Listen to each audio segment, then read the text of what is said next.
Bonsoir à tous, dimanche 2 août 2015, voici les titres de votre journal. Pour l'enquête sur le vol disparu de la Malaysia Airlines, le fragment d'aile récupéré va être analysé sur l'île de la Réunion, là où il a été retrouvé. Les promeneurs et les curieux jouent à la course au trésor. L'enquête autour du vol de la Malaysia Airlines, la semaine qui arrive sera décisive. D'abord parce que les enquêteurs français vont démarrer les analyses du fragment d'aile retrouvé sur la plage à l'île de la Réunion.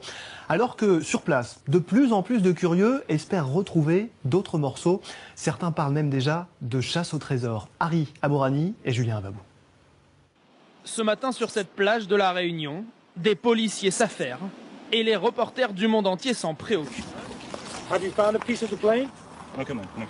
Pas de commentaires sur le contenu de cette petite valise. Vraisemblablement des débris métalliques que leur ont confiés des Réunionnais pensant à un morceau d'avion. Rien de sérieux selon une source judiciaire. De la ferraille sans doute, après la bouteille d'eau chinoise, le bidon de détergent indonésien ou la valise.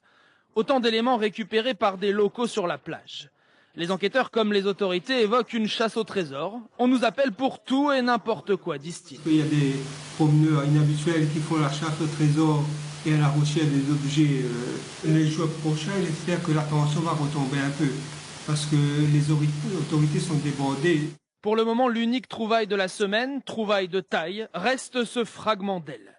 Acheminé hier dans un laboratoire de la région toulousaine, il sera expertisé à partir de mercredi. Objectif principal, savoir s'il s'agit ou non d'un morceau de carlingue du MH370. Si c'est le cas, la chasse à d'autres fragments devrait se dérouler en mer. Car pour les spécialistes, ces 2 mètres d'avion pourraient s'avérer insuffisants pour résoudre l'énigme de la disparition du Kuala Lumpur-Pékin et de ses 239 passagers.